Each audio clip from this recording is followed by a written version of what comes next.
Bienvenidos a Velatis Perspective. Este episodio está patrocinado por Velatis Experience, tu santuario de cuidado.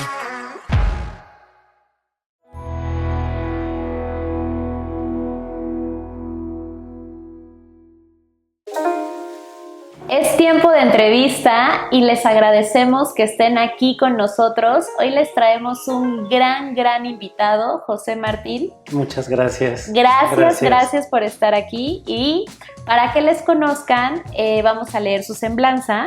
José Martín López Miranda es politólogo, periodista especializado en energía y uno de los jóvenes comunicadores que ha dedicado su carrera a explicar uno de los temas más estratégicos para el presente y el futuro de México, la energía, egresado de la licenciatura en Ciencias Políticas y Administración Pública por la Universidad Autónoma del Estado de México. José Martín ha construido una trayectoria profesional que combina el análisis político, la comunicación estratégica y el periodismo especializado, convirtiéndose en una voz reconocida en la cobertura de los principales acontecimientos del sector energético nacional. Con más de 6 años de experiencia periodística, actualmente se desempeña como reportero en Industry and Energy Magazine, donde da seguimiento a uno de los temas que están redefiniendo la industria: infraestructura energética, regulación, transición energética, electromovilidad, inversiones estratégicas y política pública. Previamente colaboró con Energy 21, uno de los medios de referencia del sector, consolidándose como una visión integral sobre los desafíos y oportunidades que enfrenta México en materia energética. A lo largo de su trayectoria, ha entrevistado a algunos de los principales líderes empresariales, reguladores, especialistas y tomadores de decisiones del país, incluyendo directores generales de compañías nacionales e internacionales, presidentes de organismos empresariales y figuras políticas de alto nivel. Entre ellas destaca la entrevista realizada a Xóchitl Gálvez durante su candidatura a la presidencia de la República en 2024, experiencia que refleja su capacidad para abordar temas complejos desde una perspectiva informada, plural y crítica. Su formación también incluye estudios en marketing digital por la Universidad de Sevilla, lo que le ha permitido complementar su labor periodística con una visión estratégica de la comunicación contemporánea. Además, ha participado en proyectos de comunicación política y digital en campañas electorales de ámbito local, estatal y federal, así como iniciativas de comunicación corporativa para la iniciativa privada. Más allá de informar, José Martín busca generar conversaciones que permitan comprender cómo las decisiones energéticas impactan en la competitividad, la economía, el desarrollo sostenible y la vida cotidiana de las personas. Su trabajo se caracteriza por traducir temas técnicos en historias accesibles, relevantes y de alto valor para la sociedad. Este es José Martín. Es un honor que esté aquí con nosotros. Y ahora sí, José, cuéntanos un poquito de ti. ¿Qué hay detrás del periodista? ¿Quién es el hombre detrás de la pluma? Muchas gracias, primero que nada, Karen, por la invitación. Gracias por prestarme tu espacio, por prestarme a tu público para poder platicar un poquito más sobre lo que somos. ¿Quién es José Martín más allá de la pluma? Híjole, yo creo que si tuviera que definirlo, yo creo que sería una persona alegre, una persona aventurera, que le gusta, tiene curiosidad siempre por los temas y le gusta descubrir muchas cosas. Soy una persona familiar, eso sí, yo creo que es algo que me define bastante. Y creo que de las cosas que de los últimos años para acá me definen es que también tengo otra, como Superman y Clark Kent, ¿no? Sí. Podría ser mi parte del periodismo y mi parte como de la otra vida es que hago danza aérea en telas, entonces ¡Wow! Esa es otra parte de mi vida que va más allá de todo esto. Me gusta viajar, me gusta descubrir lugares nuevos, me gusta aprender sobre cultura, me gusta también ver series de televisión, entonces creo que más allá de la persona que escribe, que va dando seguimiento a muchos temas del sector energético, hay una persona que siempre está curiosa por saber, por conocer y que nunca quiere perder esta capacidad de asombro sobre los pequeños detalles de la vida. Me encanta. ¿Y en dónde creciste? ¿De dónde eres originario? ¿Tienes hermanos? ¿Cómo está constituida tu familia, José? Yo nací, crecí en Toluca. Ok. Tengo una hermana más grande que yo soy el menor. Mi hermana me lleva 3 años. Somos una familia pequeñita en realidad. Ajá. Mi mamá, mi papá, bueno, ahorita mi hermana ya está casada y tiene sus hijos, pero yo crecí en este seno familiar de una familia, toluqueña, Ajá.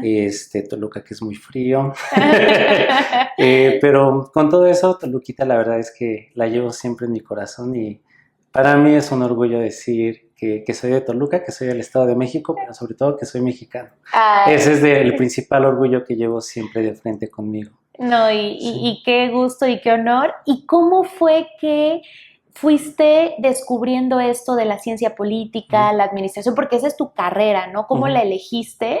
Y después, ¿cómo terminas en el mundo del periodismo? Híjole, la historia es un poquito complicada. Nos regresamos como a la época de la secundaria. Ajá. Y en la secundaria había un Martín que le gustaba la poesía, que le gustaba la oratoria, Ujú. que fue a concursos de declamación y de oratoria, Ah, y que en toda esta parte siempre le gustó la parte discursiva, la parte de cómo se estructuraba un discurso, cómo ocurría toda esta parte de cómo te comunicas. Ahí aparece la primera parte de la comunicación en mi vida, que yo no lo sabía, pero ya estaba ahí. ajá. Llego a la preparatoria, sigo igual, tuve como un concurso, participé y todo, pero viene como esta época de cambios donde pasas de la secundaria a la preparatoria y de pronto en esos momentos de la vida uno como que va probando muchas cosas y es como, no, quisiera a lo mejor hacer esto, quisiera esto, ¿no? Y yo me acuerdo que ya cuando estaba en los últimos semestres nos hicieron un examen diagnóstico y a mí me salían las ciencias sociales y yo decía, bueno, okay, puede ser, ¿no? A ver. Y me acuerdo que veo el programa de estudios de la licenciatura de Ciencias Políticas y había un área de acentuación que era comunicación política y una materia específica que era análisis del discurso. Entonces yo vi eso y yo dije, yo quiero estar ahí.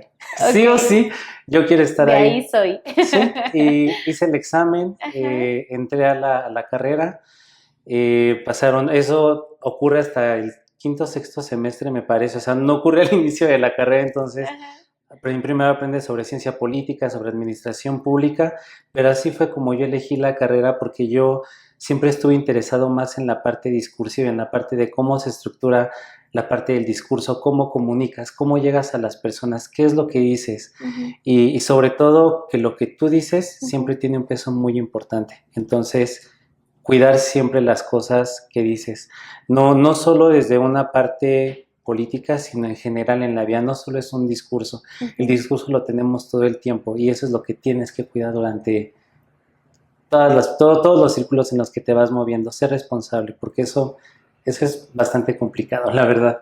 Entonces así fue como elegí ciencias políticas, me gustó mucho la carrera, la verdad es que mi primera experiencia profesional después de ahí fue trabajar un año en la parte de gobierno y en este primer momento laboral estaba haciendo como un tipo de seguimiento a medios desde la dependencia donde trabajaba y fue como este seguimiento que la vida me dijo, sí, es por aquí. Es la comunicación, entonces todo esto que yo lo hacía a diario, toda esta parte del discurso y todo esto me gustaba y así me fui siguiendo, o sea, prácticamente no hubo como algo en la vida que me dijera no es por ahí, como que lo fui eligiendo en algunos momentos y en otros momentos la vida me dijo, vas por acá, pero esa fue mi decisión de carrera. Y luego, ¿cómo fue que se da este mundo en el sector energético? Porque el sector energético es muy técnico, es muy especializado, es complejo, es muy de gremio, ¿no? Entonces, y luego dentro del sector energético tienes a los que se dedican a hidrocarburos, a los que están más en electricidad. ¿Cómo fue que llegas a un sector tan especializado? Uy.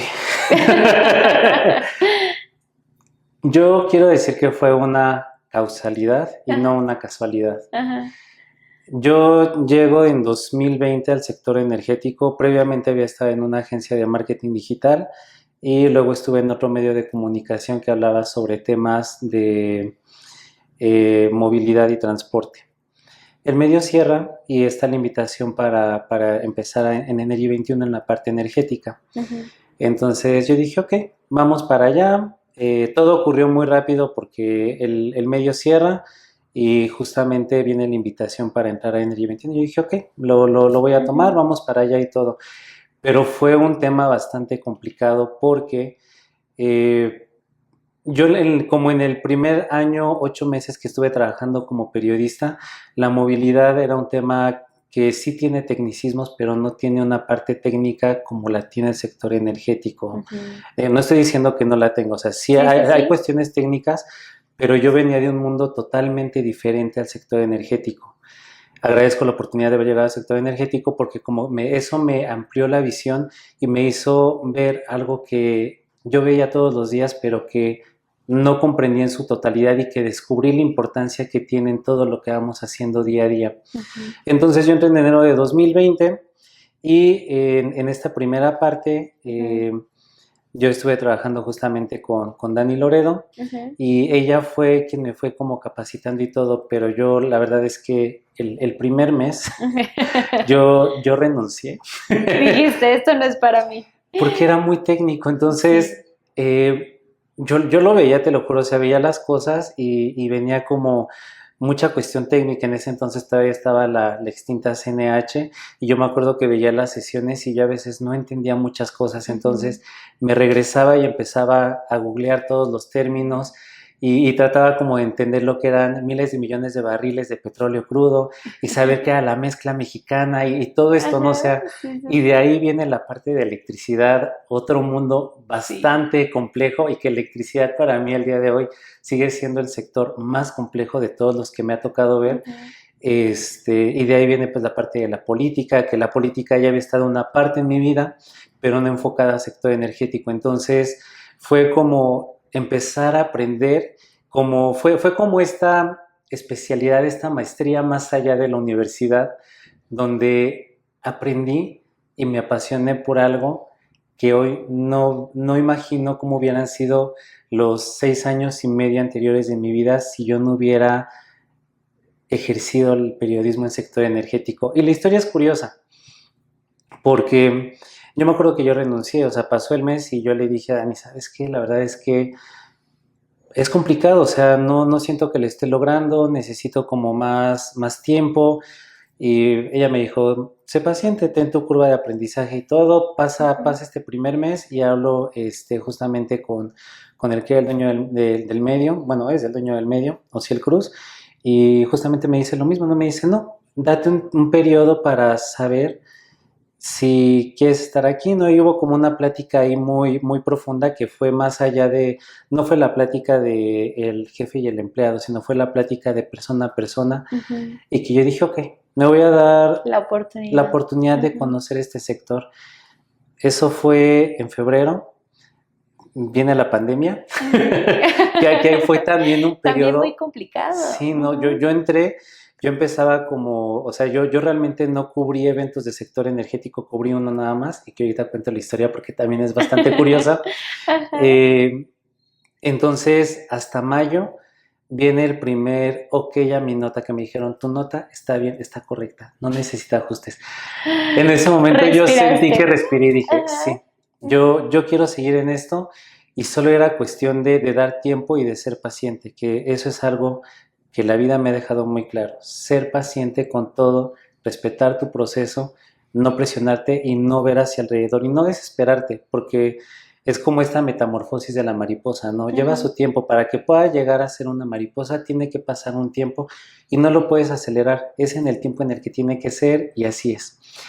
Regresando a la historia que te iba a contar, justamente viene la pandemia, pero yo entré 15 de enero a trabajar ahí. Y me dice, Dani, ¿sabes qué? Vas a una cobertura de una gasolinera que se va a abrir en Guadalajara, en Jalisco. Y yo, ¿qué? Pues yo no sabía cómo se movía esta parte de la cobertura en el sector energético. O sea, había estado en coberturas por la parte del periodismo, pero no una cobertura de sector energético. Entonces yo me acuerdo que fue un viaje de un día, el mismo día que íbamos a Jalisco, el mismo día regresábamos aquí a Ciudad de México. Y yo me acuerdo que llegamos y yo veía a todos los chicos súper expertos de otros medios grandes y gente que ya tenía carrera en el medio. Entonces me hizo como no sentirme chiquito, pero así como decir, wow, o sea, hay mucha gente aquí que ya tiene una experiencia muy grande, ¿no? Y fue como decir, estás en el ruedo, aviéntate y hazlo. Y al final del día sí fue, o sea, estuve en el ruedo, me aventé, lo hice. Y esa primer cobertura le guardo mucho cariño porque fue en estos primeros 15 días en los que yo todavía estaba como aprendiendo a conocer un sector y que el día de hoy volteé atrás y no he vuelto a leer la nota que escribí, si te soy sincero, pero si la volviera a leer en algún momento diría, Martín, qué bueno que hiciste la cobertura, qué bueno que te permitiste aprender y ver de las demás personas y sobre todo que te quedaste aquí, porque no sabes de aquí cómo tu vida va a cambiar durante los siguientes 6 años. Y no sé, futuro, ¿no? Es que es algo extraordinario, Martín, porque muchas veces le tenemos tanto miedo al cambio, le tenemos tanto miedo a lo complejo, a lo complicado, a lo que no está dentro de nuestro entendimiento o saber habitual, pero es lo que más nos desafía, lo que más nos reta, lo que nos implica desarrollar habilidades que es como, ok, yo soy bueno para esto y sí lo puedo hacer. Y el sector energético tiene esa belleza un poco extraña, Sí.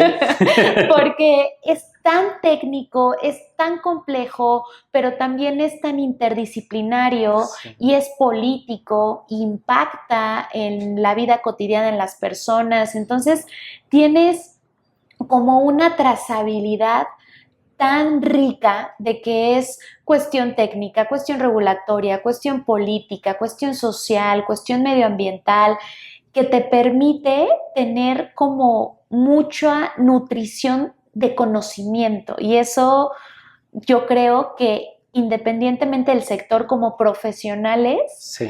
te reta muchísimo.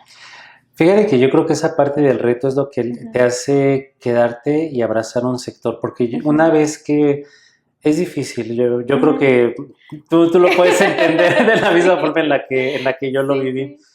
Pero tratar de entender un lenguaje tan técnico y de ahí tratar de traducirlo para una nota se vuelve complicado, porque al final tú lo comprendes, pero tratas de hacer lo que las demás personas lo entiendan y es un sector que es de nicho al final del día, que al ser un sector tan especializado, sí hay gente del sector que te lee, pero yo creo que es un sector que debe tener una importancia más allá de solamente las personas que tienen negocios dentro de la energía o que están colaborando en alguna institución en cuestiones energéticas, porque al final desde la luz que está aquí alumbrando el letrero hasta el switch que le das al coche cuando lo vas a prender, para hacer un trayecto para ir al trabajo, para ir con tus amigos, el lugar donde vas a comer con tus amigos, la luz, o sea, todo tiene un sentido que creo que debería ser algo que en lo que deberíamos de tener más interés todas las personas que incluso no están ahí en el sector energético. Poder entender un recibo incluso de luz, poder entender cómo funciona la parte del downstream, del upstream, del midstream, o sea, cosas que suenan como quizá ahorita muy técnicas, ¿no? Pero que al final del día son importantes, porque en la medida en la que las personas pueden comprender un poquito más, vamos a poder generar ese impacto. En la medida en la que las empresas también empiezan como a montarse en esta parte de tener esta conciencia de cuidado energético, de instalar un panel solar, de a lo mejor tener los autos eléctricos, o sea, todas esas pequeñas acciones son lo que hace que podamos comprenderlo un poquito más y que podamos tener como ese interés y saber la importancia que tiene el sector energético en todas las personas. No es un sector aislado, no es nada, o sea, es algo que nos involucra a todos y que creo que yo personalmente considero debería de la mayoría de la población estar interesado en saber qué es lo que ocurre. Y es que yo aplaudo mucho tu labor porque al final te conviertes en ese traductor de un sector tan complejo en cómo impacta a la vida de las personas comunes y corrientes, porque volviendo a lo que comentábamos en un inicio, muchas veces le tenemos miedo a lo complejo, le tenemos miedo a lo técnico, pero es el sector energético para cualquier tipo de negocio, para cualquier industria, para cualquier emprendedor, para cualquier empresario, inversionista, le impacta de una manera en sus costos, en su eficiencia. O sea, sin luz, sin electricidad no podemos producir ningún bien. Entonces, o servicio. Entonces, de verdad que si le diéramos la importancia que merece y todas las actualizaciones y cambios regulatorios e incluso políticos que está haciendo el país impactan en la economía, impactan en las inversiones, impactan incluso en el tipo de cambio, en el valor de nuestra moneda, porque es tan trascendental y está tanto en las entrañas de la economía que valoro y celebro mucho tu labor, Martín, porque de verdad es transmitir esa conciencia de que, oye, por favor, interésense más en estos temas. Sí, no, y yo creo que ese es el reto. O sea, decías ahorita una palabra clave que es convertirse en el traductor para que las demás personas puedan comprender un sector que es complejo. Y al final del día, el lenguaje técnico va a existir y es importante para que se mantenga también como esta razón de ser del sector energético, ¿no? O sea, para que se pueda entender y se pueda explicar.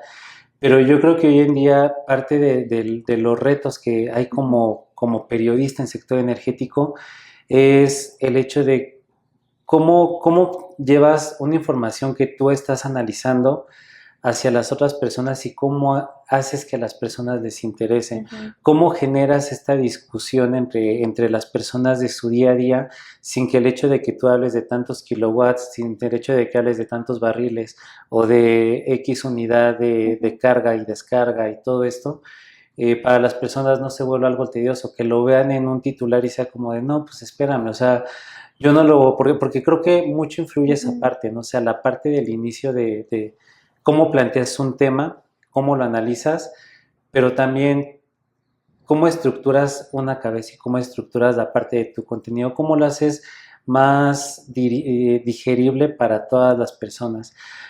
Y justo esto me recuerda mucho a la posición en la que yo estuve hace un par de años, donde yo desconocía bastante de este sector, ¿no? Donde yo pensaba que sector energético era Pemex, CFE y párale de contar, ¿no? Y ya de ahí no había nada más alrededor y que era como cuando llega tu recibo de luz, cuándo tienes que pagar, sin realmente detenerte a analizar qué es lo que te explica en todo el recibo de luz, qué es lo que te están cobrando, el por qué la gasolina sube de precio, el por qué están pasando las cosas, ¿no? O sea, generar esta conciencia que al final del día, suscribo a lo que tú dices, es importante porque también eso nos permite como personas estar informadas y tomar decisiones, participar en la toma de decisiones. Yo creo que la democracia no es únicamente emitir un voto cada 3 o 6 años, va más allá y la democracia se construye también en los procesos participativos en los que tú te estás involucrando como mexicano, como ciudadano. Entonces, no, y ahí,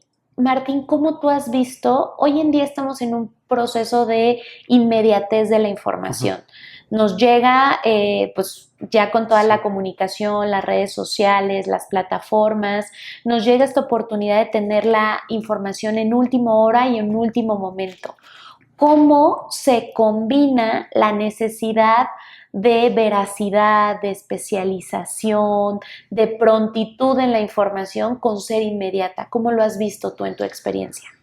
Mira, yo creo que partiendo de la veracidad, hay una máxima en el periodismo que dicen, si tu mamá te dice que te quiere, investígalo. creo que partiendo de ahí... Oye, me encanta. sí, esa es como una de las máximas ahí del periodismo que hay y que creo que es como la base para todos los que ejercemos esta labor del periodismo. Porque el día de hoy yo creo que la rapidez no está peleada con la calidad, pero sí debe de existir veracidad y es una responsabilidad enorme el tener la oportunidad de arrastrar la pluma y de tener un espacio donde puedas publicar o donde puedas tener la voz, pero también más allá de los espacios que hay como en los medios de comunicación, los otros espacios también donde están las redes sociales, donde hay influencers, donde hay nuevas figuras que están también reconfigurando la estructura de la comunicación y de cómo se informa. Yo creo que lo más importante a veces, hay contenidos que sí pueden llegar con una rapidez y con una inmediatez, porque es como tal cual, paren la prensa, no pasó esto y esto y esto, ok, no, pero hay temas que de pronto sí exigen esta calidad y este trato de la información. Insisto, yo no estoy peleado con la parte de que la inmediatez esté peleada con la calidad y sobre todo con la veracidad, pero creo que sí debemos de ser muy responsables en la forma en la de que si vas a llegar rápido, llegues con la información correcta o utilices como la parte de esta información en desarrollo, ¿no? Porque a veces por querer ganar la nota y por querer ganar el espacio de exclusiva y esto, se llega como a perder eso. Y yo creo que como profesional es algo que no se debe de perder. Tener siempre de frente que vas a tener la veracidad y en la parte de los contenidos con la inmediatez. Yo creo que mucho depende del consumo de las personas hoy en día. Híjole, aquí el tema yo creo que va más complicado porque el reto parte también de la forma en la que lo mencionábamos hace un rato, cómo estructuras un contenido. Muchas de las personas hoy en día estamos consumiendo contenidos que se leen, pero no todas tampoco llegan a hacerlo. Tristemente, el hábito de la lectura se está perdiendo porque hoy tenemos redes sociales que son muy visuales. ¿Qué es lo que las personas están buscando? Un video de 30, 50 segundos donde te expliquen un resumen de algo y vas alimentándote de eso. Y también yo creo que el tema hoy de la parte de las redes sociales es que tenemos mucha información de todo. O sea, hay información de todo por todos lados. Abres TikTok y te aparece algo, abres Instagram y te aparece algo, abres X y te aparece algo, abres Facebook y otra cosa, y LinkedIn otra cosa, ¿no? O sea, tienes como tanta información en tantos canales que al final consumes demasiado.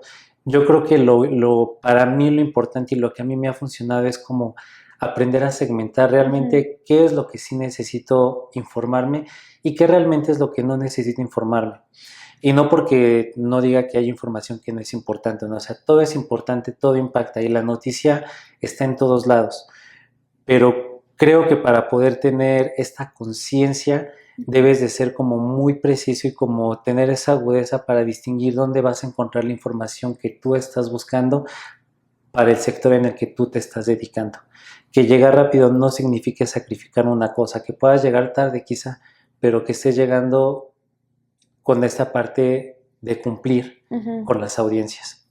Sí, y ahí dices algo muy importante porque es ser selectivos, o sea, muchas veces también los medios, pues como acabas de decir, por querer sacar la nota, por querer ser los primeros, es como, que salga lo que tenga que salir, pero a veces suelen ser alarmantes y generar más estrés para un sector tan técnico y tan especializado. A mí que me ha tocado luego digo, ay, ¿qué pasó? ¿No? O sea, ya luego te pones a investigar a profundidad y dices, no, a ver, calma, ¿no? O sea, tampoco es el fin de la industria o algo, simplemente está viendo este cambio, se está proponiendo esto. Entonces, ahí, desde tu perspectiva, Martín, ¿qué diferencia hay entre informar y ayudar a otros a comprender realmente una noticia? ¿Qué dirías? Bueno, yo al momento de estructurar me fijo en esto o que se queden con esto. Ay, creo que va dependiendo de cada tema.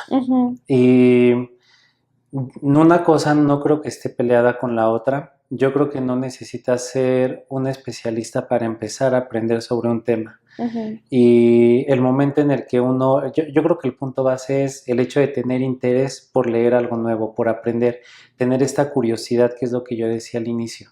Entonces, si eres alguien nuevo haciendo algo o probando o tratando de entender un sector nuevo, la única forma en la que lo vas a entender es cuando empiezas a leerlo, cuando empiezas a buscar la información, cuando más allá de una nota, porque creo que también eso pasa, ¿no? O sea, una nota que tú publicas puede despertar la curiosidad en alguien para interesarse más por el sector. Y a lo mejor tú lo hiciste muy tranqui, muy dalai, muy todo para que la gente lo pueda comprender.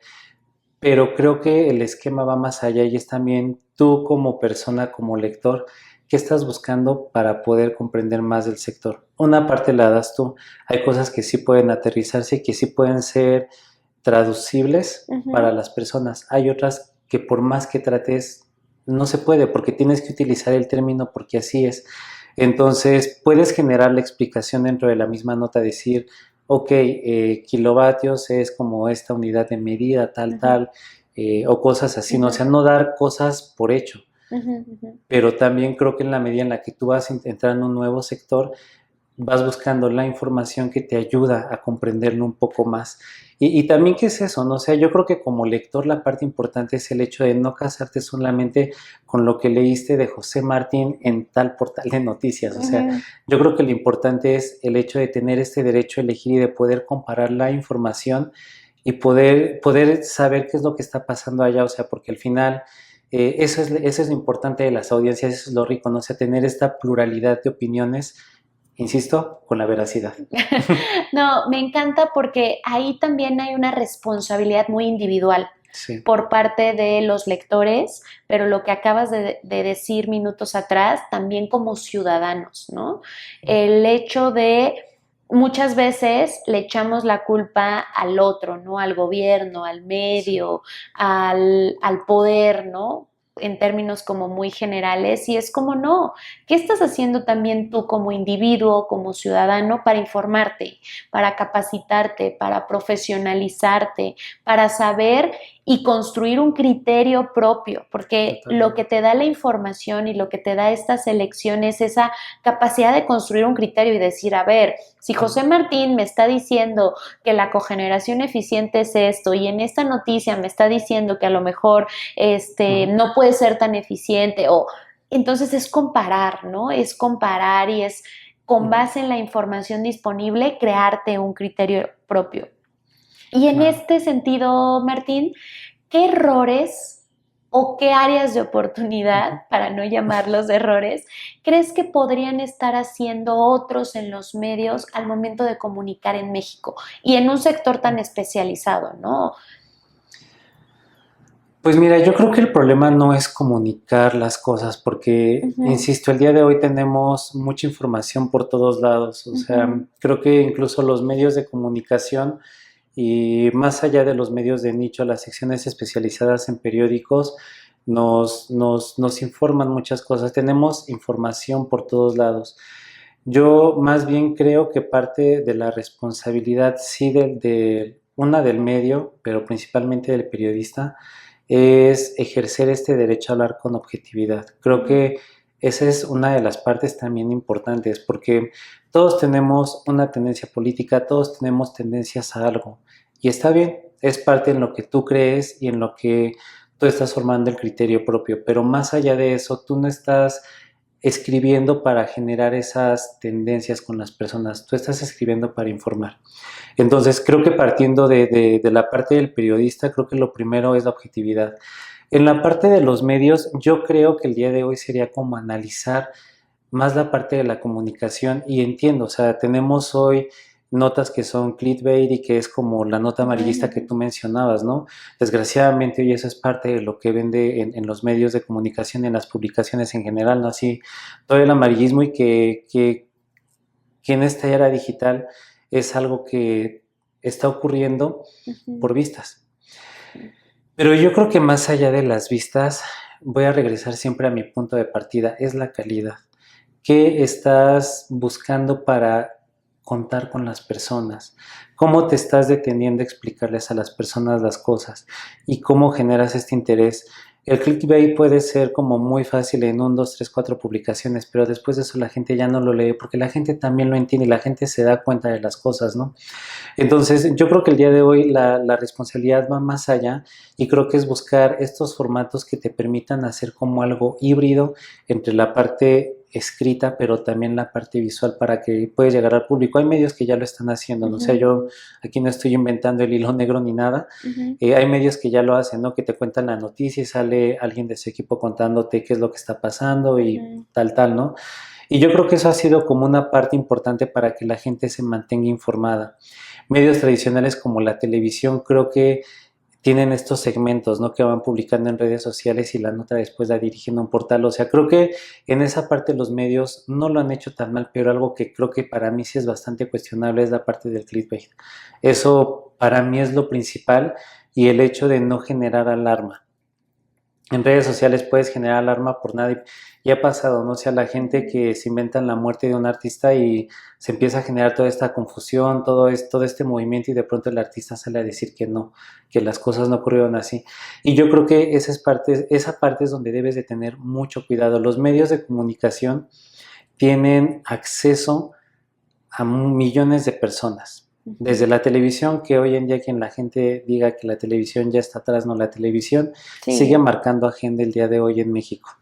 Quizá no como antes, porque hoy existen pues esta pluralidad de voces y esta pluralidad de información en otros canales de información.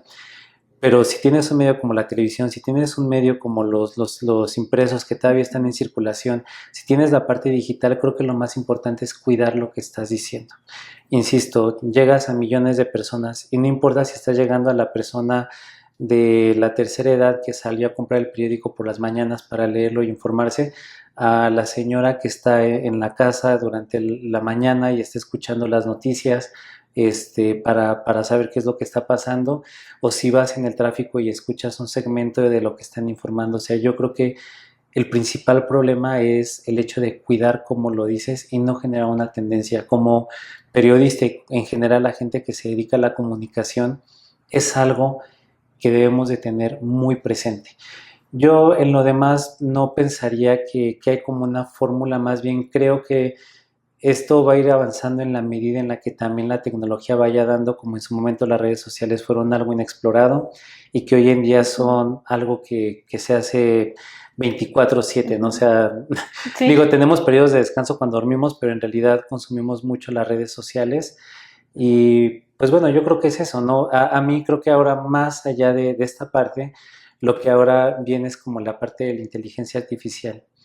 Y que apenas veía un foro que hicieron con un especialista en física cuántica.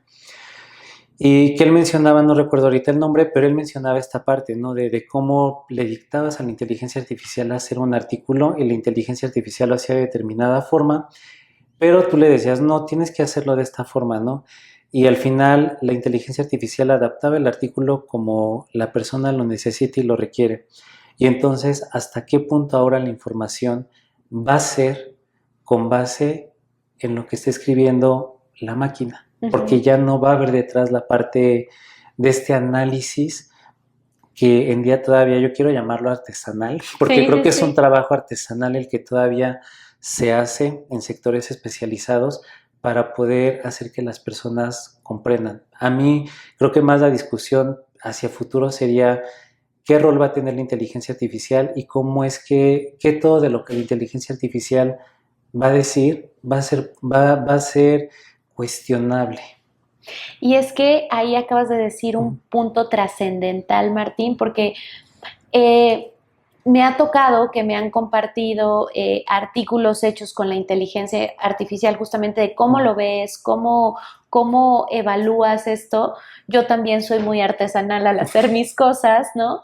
Y esta cuestión de saber el antecedente, saber el hecho histórico, saber el marco regulatorio, tener el análisis jurídico, regulatorio / político de lo que impacta, no te lo da la inteligencia. Entonces, yo sí les he dicho, oye, es que esto queda corto. Sí. O sea, no te voy a decir que es un mal análisis porque está hablando de la esencia de las nuevas disposiciones, voy a dar un ejemplo, ¿no? Claro. Pero no es solo eso, porque tiene que ser un análisis integral, interdisciplinario y contextual.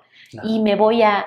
Pues antes teníamos un esquema de autoabasto, luego cómo fue transitando con la ley anterior la ley de la industria eléctrica y luego cómo va el esquema de autoconsumo. Eso no lo sabe la inteligencia artificial, o si lo sabe en cuestión aislada, ¿no?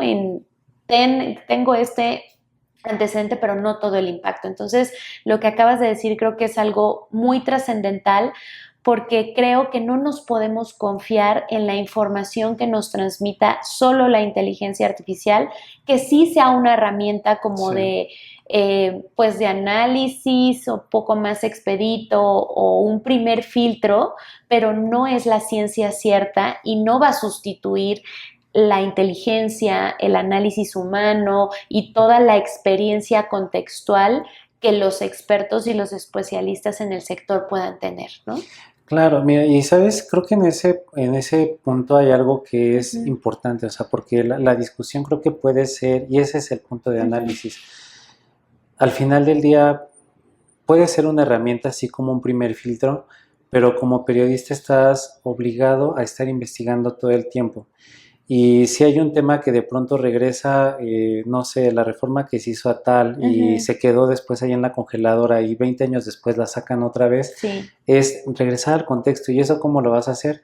Pues tienes que buscarlo, tienes que investigar lo que decíamos al inicio. O sea, si tu mamá te dice que te quiere, investígalo. Al final del día yo creo que es algo que estas herramientas todavía no han logrado dar ese salto. No sé si algún día lo lleguen a hacer, no soy especialista en tecnología, pero esa es como la parte que a mí me genera como la duda, o sea, y sobre todo el hecho de saber que hay incluso medios o en algunas partes fuera de México que ya la inteligencia artificial ha empezado a tener como sus propios espacios en medios, ¿no? O sea, creo que eso es para mí algo de lo que valdría la pena la discusión en algún momento y que es hacia dónde va el periodismo ahora. ¿Qué tanto puedes ayudarte de la inteligencia artificial? ¿Qué tanto no? Pero sobre todo la relación hombre-máquina. ¿Hasta qué punto el periodista va a seguir vivo y vigente, incluso para una cobertura, para redactar un contenido? Que eso es también parte de la naturaleza del ser humano.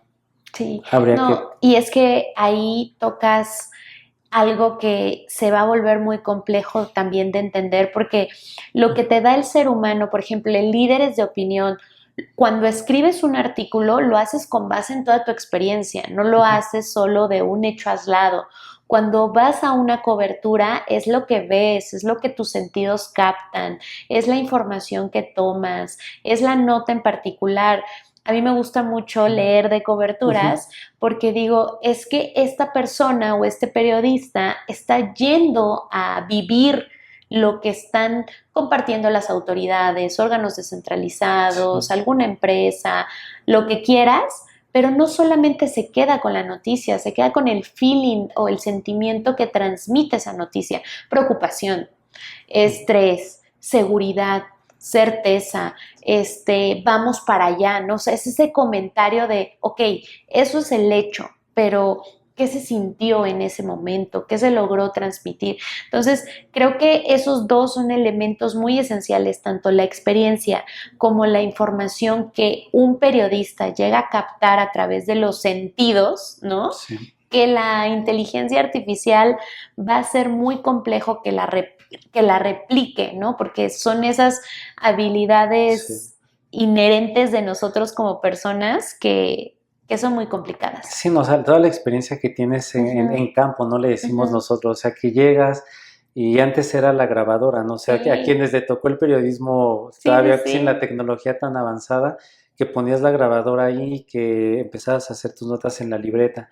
Ya después de que ponías la grabadora del celular y ibas marcando como los minutos donde estaba la nota, no ibas escribiendo en tiempo real. Y de ahí ahora utilizar, o sea, que la tecnología es buena, ¿no? Porque estas herramientas que ayudan a hacer la transcripción de los audios como periodistas son bastante útiles. No lo voy a negar, pero sí me sigue causando como este ruido el hecho de saber hasta dónde vamos a llegar, o sea, el hecho incluso de hacer el famoso chacaleo, ¿no? Que llega alguien y que es como, no, sí que viene para acá para la entrevista y que da la declaración. Toda esta parte de la interacción humana que, insisto, es parte de cómo lo vives, es parte de cómo lo sientes y de cómo eso queda plasmado. Al final, algo de lo que se hablaba en algún momento de la inteligencia artificial y que había un estudio, era que cada inteligencia artificial actuaba con base en las emociones y que había una que tenía una tendencia, se hizo como un análisis, como un perfil psicológico y una tenía una tendencia hacia acá, la otra hacia este lado y la otra hacia este lado, dependiendo de lo que tú le contestaras, ¿no? Pero es algo que todavía que la máquina no va a llegar a sentir como lo siente el ser humano y que no lo va a transmitir como lo transmitimos el día de hoy, como lo comunicamos nosotros, incluso con un video que va en voz en off y que está llegando a miles de personas en una red social. que se necesita es esa voz de la persona, esa calidez humana para poder narrar algo y que tú digas, sí, y que aquí es importante, o sea, que eso es mucho de lo que nos comunica, o sea, el hecho de cómo tú te relacionas con otros seres humanos a partir de las emociones que te logran como generar las otras personas y de esta calidez, o sea, hasta incluso el tono de voz, ¿no? Algo que la inteligencia artificial el día de hoy sigue robotizadas las voces todavía, no sé, por muy naturales que puedan estar, siguen todavía no, un poquito... llegas a identificar la percepción de cuando es una voz con inteligencia artificial a cuando es una voz humana. Y en este sentido, Martín, ¿qué te ha enseñado el periodismo sobre las personas y sobre el poder? Al momento de contar historias, al momento de las entrevistas, de las coberturas, ¿qué le ha enseñado a Martín? Híjole, he aprendido mucho de bastantes personas. Sí. Y yo creo que lo primero para mí fue, me voy a regresar a la cobertura del 2020, porque en ese momento donde yo era un pollito saliendo del cascarón para hablar de energía, yo encontré a una amiga que en ese entonces también estaba empezando en el sector energético. Vino la pandemia, no coincidimos en más coberturas. Se acabó la pandemia, empezamos otra vez en presencial y empiezan los eventos. Y en esta parte, lo principal es darte cuenta como de la parte humana de las personas, de la máscara que se pone cada persona cuando es un profesional. Pero que más allá de eso hay una persona que se puede sentar contigo a compartir un café y que te puede decir, oye, pues mira, incluso la amistad, o sea, porque yo creo que a mí lo que hoy en día me ha dejado el sector ha sido amistad. Mucho aprendizaje y la verdad mucha inspiración en muchas personas que yo digo, wow, o sea, gracias por contarme, por permitirme contar tu historia, por permitirme intercambiar unas palabras contigo y poder llevar esto a más personas. Y yo creo que, mira, la parte del poder, no sé en qué sentido se pudiera abordar, pero yo creo que el poder va más allá del hecho de tener una posición de superioridad. Yo creo que el día de hoy el poder no se ejerce por esta posición de superioridad, por ser el supervisor, el directivo, el CEO, el representante de la Cámara. Yo creo que el poder el día de hoy se escribe a partir de qué es lo que estás impactando allá afuera, cuántas personas estás impactando, qué de toda tu estrategia está impactando a las personas. El poder el día de hoy para mí ya no está traducido en una posición de una jerarquía en una empresa o en una institución. El poder, ¿qué haces desde esa posición para poder impactar a las personas?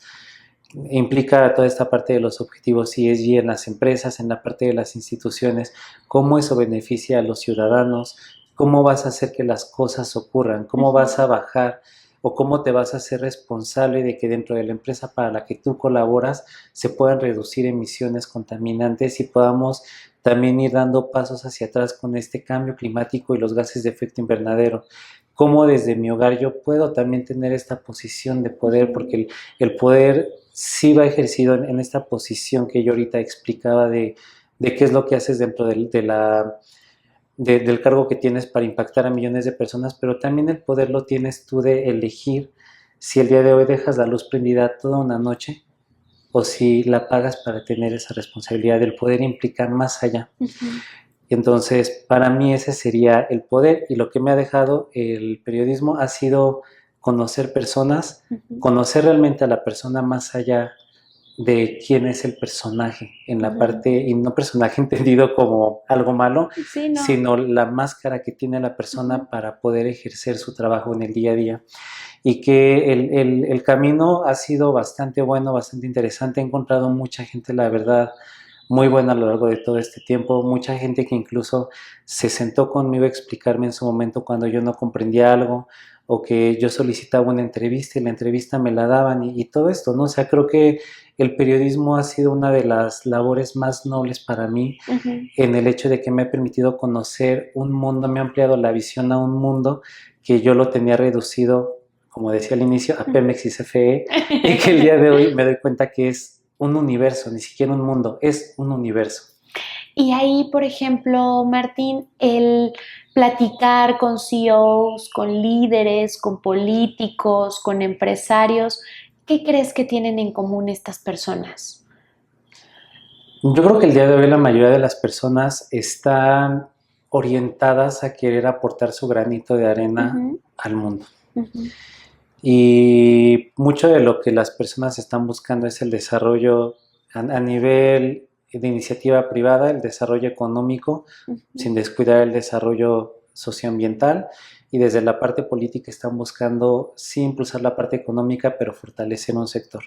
Entonces yo creo que existe una relación simbiótica de cierta forma que comparten ambas, estos actores, Ujú, que no hay una polarización porque en realidad uno se necesita con el otro, pero que van enfocados a lo mismo, desarrollo. ujú, Más allá de lo que pueda ser, el desarrollo es lo que están buscando ambas partes. ujú.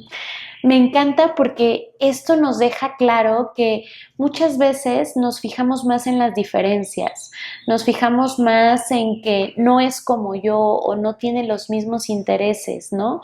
Pero tú que ya has tenido la oportunidad de hablar con agentes de cambio, con personas involucradas, con inversionistas, con políticos, es como, ¿por qué no mejor encontramos el punto común que queremos?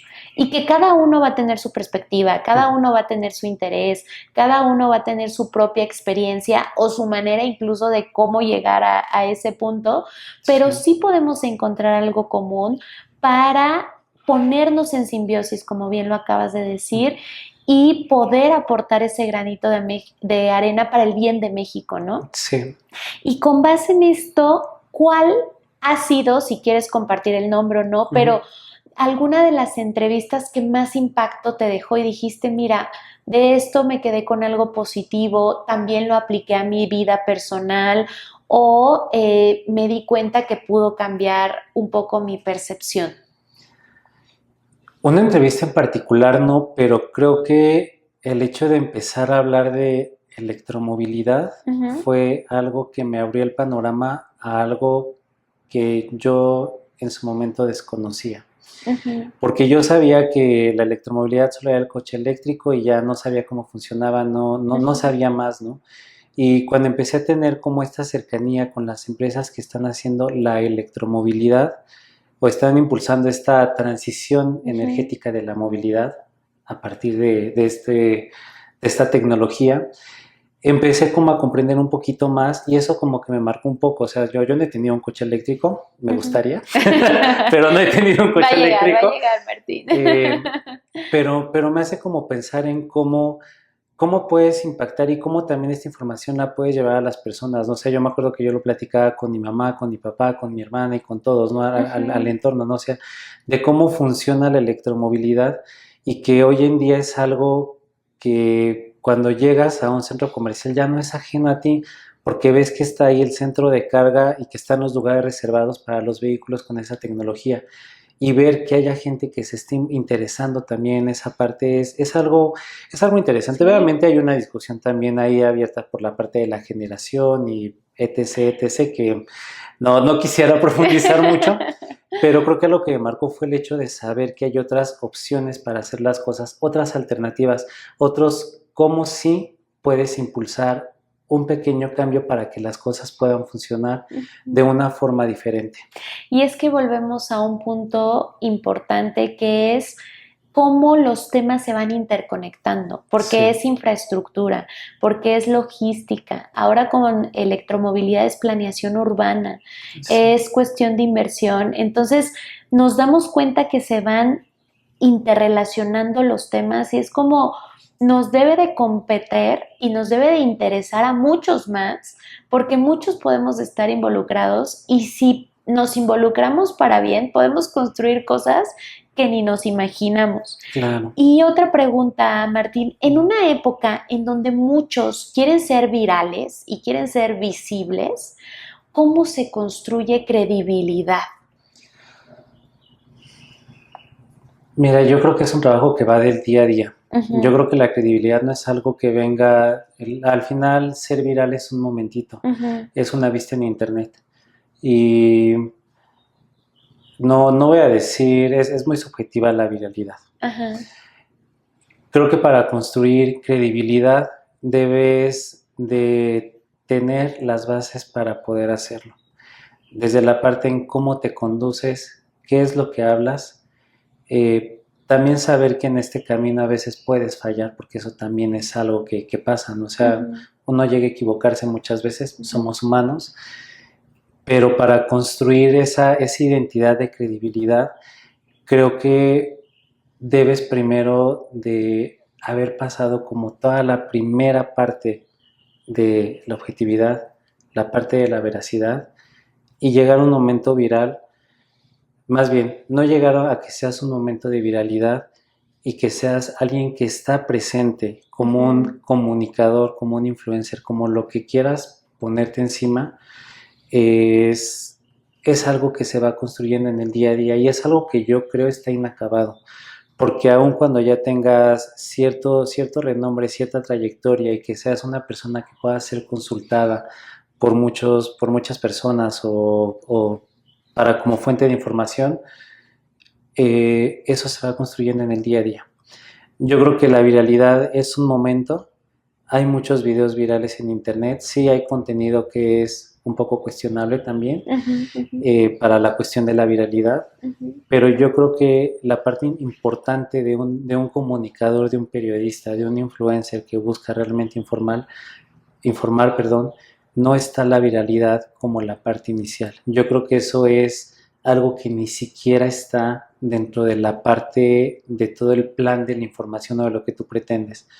Porque si tú vas con esa intención de tener algo viral, en realidad yo no sé si estás buscando tener como esos flashazos de popularidad en internet o si quieres mantenerte con una carrera y teniendo esa credibilidad. Yo lo veo así. Me encanta lo que dices porque tomamos otra vez el tema de los medios que solo quieren sacar la nota rápida, espantar y ganar audiencia. Y es como tú mencionaste algo muy importante, la gente se da cuenta, porque es una vez, 2 veces, 3 veces, pero es como, no, estos no son serios, no son creíbles, solo me están vendiendo humo. Y lo mismo pasa con la credibilidad, son acciones cotidianas, constantes y concretas que te hacen pensar, esta persona es confiable, este medio es confiable, esta persona es profesional, este medio es profesional, es serio, es objetivo, se toma bien las cosas porque hay conocimiento detrás, hay capacitación detrás. Claro. Y en este punto, si alguien, Martín, un joven, quiere decir, oh, ok, yo estoy viendo a Martín Gracias. y esto me interesa y esto me está como prendiendo una chispa de inspiración o de pasión, ¿qué consejo le darías? ¿Qué tendría que fijarse? ¿Qué tendría que preguntarse él mismo para decir sí es mi camino? ¿A qué lo invitarías tú? Yo creo que lo primero es siempre probar las cosas. Y yo regreso al punto de partida, el periodismo es una profesión de la curiosidad. Debes de tener todo el tiempo esta curiosidad para seguir investigando temas, nunca perder esta parte porque creo que es algo que te ayuda para seguir manteniéndote actualizado con la información, porque en la medida en la que ves algo nuevo, empiezas como a buscar, investigar y viene como, pues le voy a dar por este lado, ¿no? O sea, o voy a buscar esta parte o esta entrevista con tal, o voy a contactar a tal empresa, o ya me di cuenta que viene tal persona. O sea, yo creo que la primera parte es la curiosidad por investigar. Lo segundo, yo creo que para mí sería el hecho de foguearse. ¿Cómo vas a saber que algo no te gusta o que algo te gusta si no lo has hecho? Entonces, creo que para saber que te gusta el periodismo, creo que es necesario que tengas como esta experiencia inmersiva y que digo, yo sé que no vas a llegar hasta una carrera para poderlo hacer, ¿no? Pero que sí te acerques a personas que están ejerciendo el periodismo, que te cuenten su experiencia, que incluso puedas buscar algunos testimonios de las personas que se dedican, porque al final el testimonio es esa experiencia viva que te va a hacer decidir si realmente quieres probar ese camino o si vas a decir, ¿sabes qué? Me gusta, pero no es quizá lo que yo quisiera ejercer de la comunicación, quizá yo quisiera ejercer comunicación corporativa, ¿no? X el camino que sea, Pero yo creo que es eso, tener siempre la experiencia de las otras personas. ¿Y por qué yo hago énfasis en la experiencia? Porque al final del día la experiencia es la que siempre da un consejo. La experiencia es la que te dice, oye, creo que no puede ser así, creo que puede ser de esta forma. Y la experiencia también es la que te dice, yo elegí esto y me gustó, pero también en el camino encontré que había esto y esto y esto. Pero también encontré toda esta parte bonita que me hizo enamorarme y que me hizo quedarme aquí hasta que me retiré o hasta que pase X cosa, ¿no? Creo que es eso. Y tener siempre esta visión de que el periodismo es una profesión que reta, que todo el tiempo te está retando a aprender nuevas cosas, que todo el tiempo tienes que estar actualizándote. Pero yo decía al inicio, tienes que cuidar mucho la cuestión de la información y los segmentos que tú quieres atender. No podemos saber todo de todo, es imposible, pero sí podemos saber y ser especialistas en lo que nos apasiona. Entonces ya saben, se pueden acercar a Martín. No, sí, con gusto. Para que se metan y sean más inmersivos en esta experiencia, ¿no? Curiosidad y conocer antes para saber si puede llamar más tu atención. Y para ti, Martín, ¿qué habilidades o qué hábitos crees que han sido determinantes en tu crecimiento profesional? Ya nos has dicho, esta curiosidad, esta no rendirte ante la complejidad, pero ¿qué más? ¿Crees que hay algo más que dices, es que esto me ayudó a subir en este peldaño, esto me ayudó a dar un viraje a mi carrera? Yo creo que el día de hoy sigo aprendiendo sobre qué es lo que me han dado como esas habilidades. Y nuevas habilidades vienen, o sea, no tengo como todavía esta parte inacabada que yo podría decir es esto, pero creo que lo que me ayudó mucho fue el hecho de leer bastante, leer lo más que puedas, porque en la medida en la que lees vas teniendo mucho lenguaje y mucha extensión para poder contar las historias, sinónimos, toda esta parte, ¿no? del lenguaje. Yo creo que la siguiente sería el no tener como el miedo a de pronto hacer una entrevista, hacer una cobertura y que eso se va quitando con la conforme va pasando el tiempo. Sí, no, o sea, porque yo no puedo imaginar al Martín que llegó en 2020 a hacer su primera cobertura, al Martín que el día de hoy ya entiende un poco más, que existe ese nervio, que ese nervio siempre va a existir cuando tienes a un empresario delante de ti, cuando tienes al director de tal o a la persona que tengas delante de ti, ese nervio siempre existe. Y creo que eso también es un punto clave, el nervio. Cuando tú sigas teniendo todavía este nervio por hacer las cosas y que no se vuelvan rutinarias, sigues en el camino correcto. En el momento en el que quizá ya le pierdes, se empieza como a volver tan monótono, ya no te da esta misma emoción. Creo que sería cuestión de replantearse si en realidad quieres seguir ahí. Personalmente lo considero. Yo creo que la disciplina al final es, por ahí dicen, ¿no? La disciplina le gana al talento. Entonces, creo que ser disciplinado, establecer como ciertos horarios para poder como hacer las cosas, investigar, y que no solo la disciplina para una cuestión de trabajo, o sea, la disciplina abarca para todo, desde el hecho de crear un hábito de levantarte a las 6:30 de la mañana, pero también que te tienes que dormir a las 10 de la noche para que puedas tener un periodo de sueño complicado, porque si te quieres levantar a las 6:30 de la mañana, pero te duermes a la medianoche, no hay como mucha coherencia ahí en cómo formar este hábito, ¿no? Esta disciplina. El cuidar de ti mismo es importante. No vas a poder hacer las cosas si no estás cuidando de ti mismo, si no estás priorizando la parte de un descanso, si no estás priorizando la parte de tener otra actividad que te haga salir más allá de esto. Es bonito trabajar, a mí me gusta el periodismo, pero también busco otras actividades que me recarguen de energía, que me gustan y que me hacen sentir, que me hacen mantener esta pasión viva por todo lo que hago. La parte de cuidar la alimentación, y yo lo mencionaba al inicio de esta parte, a mí algo que me ayudó mucho fue la danza aérea en las telas, que fue algo que es una actividad que de algo que yo probé como un hobby se convirtió en algo que se convirtió como en este punto de, no quiero decir escape, pero sí de distracción de todo lo que yo estaba haciendo alrededor de mi vida. ¿Por qué? Porque la vida de adulto es complicada, o sea, te tienes que levantar a tal hora, tienes que cumplir con tanto, tienes que hacer el súper y luego tienes que hacer el pago de tal cosa y tienes muchas cosas. Tienes que regalarte espacio para ti. Si no te regalas espacio para ti, no vas a poder hacer lo demás. Y ese espacio yo lo encontré en las telas. Cada quien sabrá cómo encuentra este espacio, ¿no? Somos personas muy diferentes, pero me hacía silenciar el mundo y cuando yo regresaba con esa mente, con esa capacidad para poder sentarme otra vez a escribir y poder hacer las cosas. Para mí eso ha sido lo que me ha ayudado.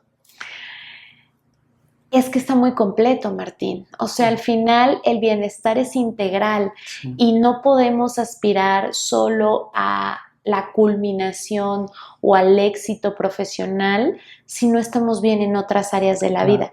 Y con eso me preguntaría, ¿qué es el éxito para ti hoy después de toda esta experiencia, Martín, de tu vivencia personal, de cómo llegaste a este recorrido, de seguros nuevos retos que te estás planteando? ¿Qué es para ti el éxito? Para mí el éxito es la plenitud. El éxito para mí no se mide en el hecho de el éxito profesional, que es importante, no lo minimizo. No estoy diciendo que no es importante, pero para mí en la medida en la que tú estás bien contigo y en la medida en la que tú estás pleno, tú vas a estar bien con todo lo demás que te rodea y en todos los ámbitos en los que tú estás. Si yo me siento pleno, yo voy a ser exitoso en todo lo demás. Para mí es el éxito. Es algo bellísimo. Y en este punto, a todos nuestros invitados de 2026 le estamos diciendo que den un consejo, un tip a la audiencia, como que fuera su estandarte, ¿no? Su bandera. ¿Cuál sería el tuyo, Martín? Ay, tengo varios en mente, la verdad. Adelante. Yo creo que me gustaría como dividirlo en dos cosas principales. La primera es que en algún momento cuando ya tenía como 12, 15 años, yo me acuerdo que en un fin de curso una maestra dio unos lápices y tenían una frase que decía: el éxito no se logra con la suerte, es resultado del esfuerzo constante. Y esa frase la llevo conmigo en el día a día, porque al final yo, lo que ahorita decía, el éxito para mí es la plenitud, pero también es el éxito aquí yo, todos esos pequeños pasos que doy día a día para acercarme cada vez a sentirme más pleno conmigo mismo. Y que creo que es importante para todos, que yo lo aconsejaría de esa forma. La otra parte que a mí me gustaría decir es que nunca se deje de soñar y que nunca se deje de creer en uno mismo. Al final puede parecer que ya está como algo muy, muy sonado, como frase motivacional, como algo que está en los libros o que vemos en muchas páginas en redes sociales. Pero pasa, o sea, como dice por ahí, ¿no? Si pasa por tu mente, pasa en tu vida. Y si tienes este esfuerzo constante en el día a día, vas a hacer que tu sueño no solamente sea algo que pasó por tu mente, sino que se convierta en la realidad en la que hoy estás y en la que debes de agradecer, porque habrás recorrido bastante, te habrás equivocado, habrás aprendido, pero habrás llegado al punto donde tú querías estar. Y eso, más allá de cumplir la meta, es algo importante, pero el hecho de tener esa satisfacción, de haberlo dado todo hasta el último momento, es la satisfacción más grande. Sí. Ahí vamos a cerrar, Martín, porque acabas de decir algo bellísimo en la cuestión de no dejar de creer en nosotros mismos, sentirnos plenos, seas lo que seas. Aquí siempre lo profesamos en el talento no tiene género. Claro. Tiene constancia, disciplina, determinación y trabajo duro, porque tú, como bien lo dijiste, pudimos haber nacido con talento, pero la disciplina le gana al talento. Entonces, no hay un límite para los sueños que queramos construir, no hay un límite para la vida que queramos construir, siempre que demos todo, hasta la última garra para ir por ello. Totalmente, yo creo que de eso se trata la vida, siempre darlo todo hasta el final y que, digo, no sé, no estoy pensando en que van a pasar como situaciones, pero que en el momento en el que tú decidas dejar cierta actividad, saber que la dejaste, pero que lo diste todo, independientemente de que el resultado fue bueno, fue malo, haber dado las cosas, creo que es la mayor satisfacción del mundo, siempre. el no haberte quedado nunca con él, ¿qué hubiera pasado? O esto, ¿no? O sea, o el hecho también de compararte con el otro y ver que el otro, puedes ver en la otra persona como más talento y tú dices, bueno, quizá yo no lo tengo. Tienes la disciplina y tienes muchas herramientas de las cuales puedes echar mano para construir aquello que tú quieres. Entonces, no quiero sonar a frase motivacional ni nada de estas cosas, pero yo sigo insistiendo, si tú crees en ti, el mundo va a creer en ti también. Ahí lo voy a dejar. Sí. Pues escucharon, chicos, si ustedes creen en ustedes mismos, el mundo también va a creer en ustedes. Me encanta, nos quedamos con esa frase de Martín. Y de verdad, Martín, ha sido un honor, un privilegio tenerte aquí porque nos damos cuenta que no solamente es un gran profesional, es muy bueno en lo que hace, se ha desafiado y se ha renovado a sí mismo para involucrarse en un sector tan complejo y tan indispensable para México, pero también eres un excelente ser humano, eres una gran persona y insistimos, no somos categorías, podemos ser y practicar danza aérea y también ser aventureros y viajar y reinventarnos y ser periodistas y ser politólogos y podemos ser lo que nosotros queramos. No hay un límite, y tú lo decías, no hay un límite para creer ni para soñar, no hay un límite para hacer todo lo que tú quieras. Muchas gracias, Karen. No, pues gracias, Martín, por estar con nosotros. Recuerden seguirnos en todas nuestras redes sociales, en compartir esta historia si resonó con nosotros. También en si tienen preguntas para Martín, se las vamos a compartir. Los consejos de vida, las experiencias que puedan seguir sumando al conocimiento de esta comunidad, lo vamos a seguir haciendo. Síganos en nuestras redes sociales, ayúdenos a suscribirse porque así llegamos a un poquito más y recuerden, transformar el mundo comienza contigo.